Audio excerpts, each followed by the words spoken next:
កំពតកំពូលដួងចិន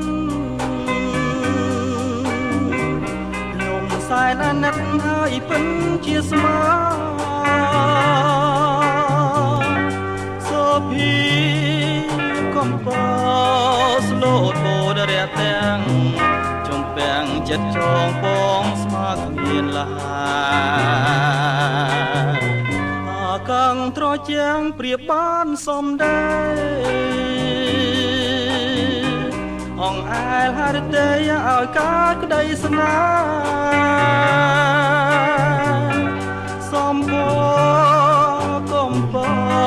តនៅអិនកែប្រែគុណយូរតែឲ្យស្នេហ៍ជាប់ចិន